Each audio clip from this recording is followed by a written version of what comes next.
Alright, and welcome back to Module 2 of Chapter 4. In this particular module, we're going to look at Excel tables. These are actually tables that you can create within Excel in a workbook or worksheet and go through and do data manipulation, formatting, things of that nature. So let's go ahead and look and see what we have in terms of definition of a table. So a table is a structured range of data containing related data organized into a method to increase the capability to manage and analyze the information. We're looking at another key term here, data structure, and that is an organization method used to manage multiple data points in a data set. So what are some of the benefits of a data table? Very similar to a worksheet using freeze panes, the table, you create column headers. Those remain on the screen, and you don't have to implement the freeze panes functionality in Excel. You have the ability to filter and sort. There are arrows in the column headers that become apparent that'll let you sort and filter the data within the table. So you don't have to use the actual sort and filter capability within the worksheet itself. Table styles format the rows and the columns with complementary offset fill colors. Calculated columns facilitate the creation and addition of formulas that are applied automatically down the columns. You have the ability to include calculated total rows to do a wide variety of summary functions. And you can use a structured reference instead of an actual cell reference in your formulas within the table.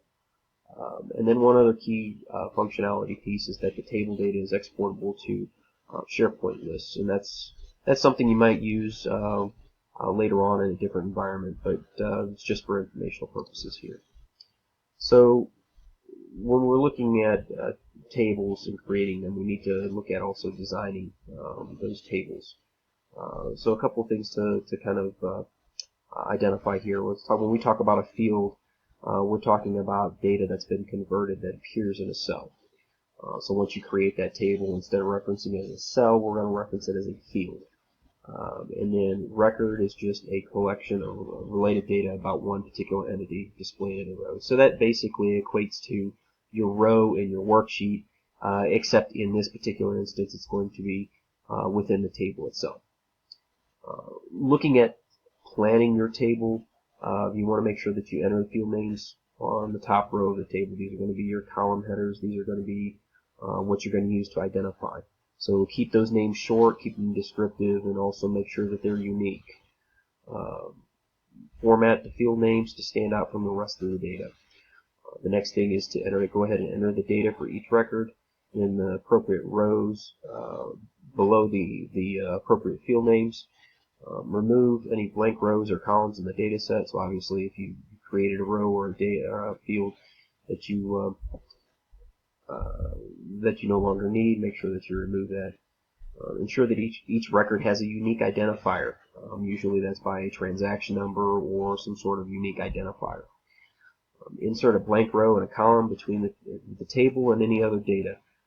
So if you have any other data in your worksheet where the table is displayed, make sure you have a blank row and a column in between that just for the visual readability.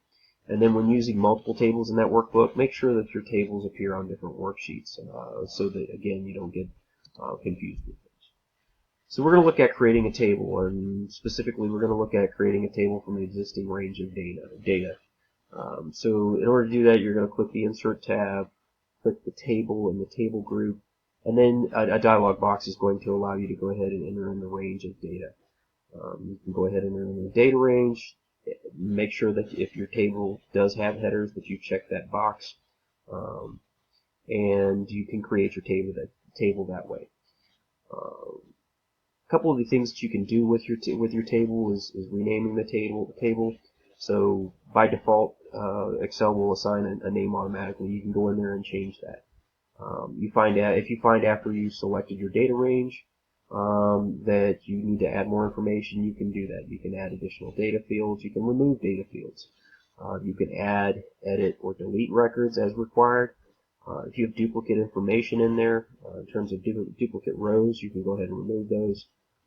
And then you can apply, like we've seen with all other functionality in Excel, you can apply a table style, which basically, again, just kind of controls how the fill color looks. It gives it kind of a nice look and feel.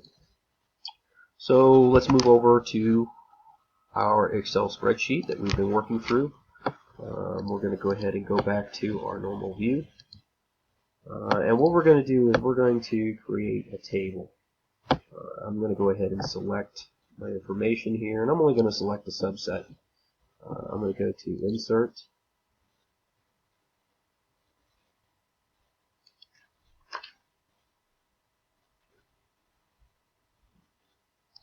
Insert a Table, and again, this dialog box comes up and it's asking me, where's your data? Where's the data for your table?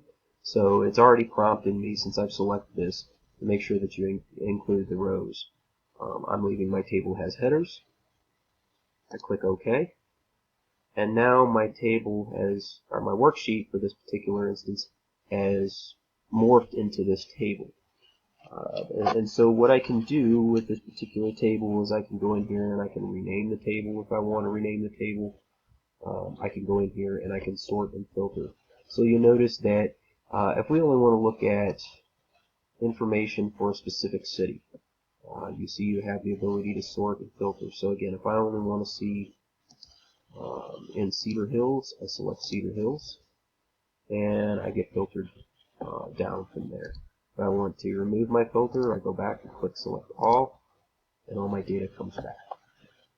If I want to filter on a selling agent, again, I can select one or multiple selling agents to filter my data on.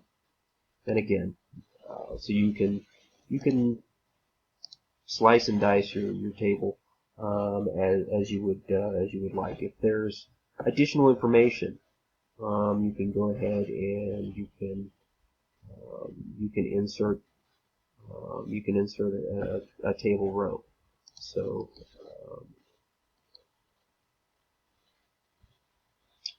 we can go up here in our properties. We can change our table name. So housing sales. That's where we would change our table name. And if you notice in my error message here, it says the syntax is incorrect. So make sure that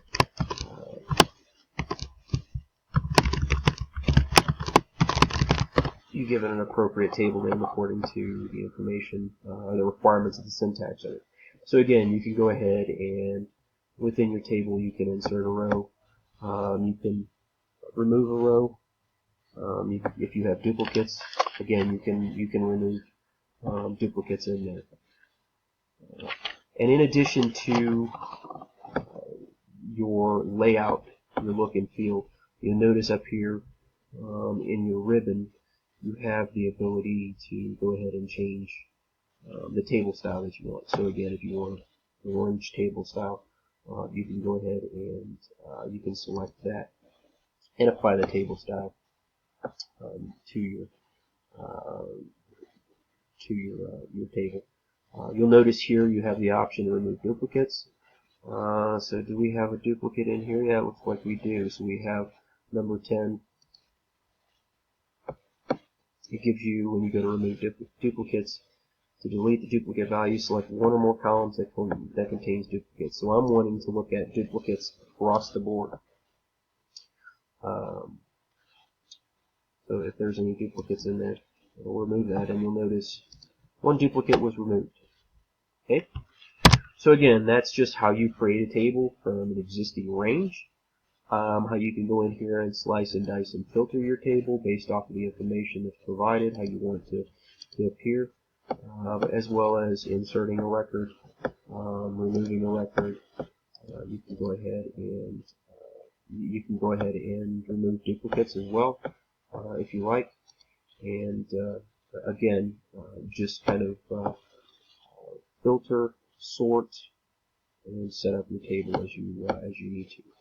So again, this will cover section 2 of Chapter 4, where we're dealing with Excel tables. In the next video, we'll look at table manipulation, how we can actually manipulate the table itself, and it will assist you in working through your on-hand exercises and turning in, completing and turning in assignment number 4 for this particular course. So again, if you have any questions or comments, please go ahead and email me at ryan.free@ppcc.com.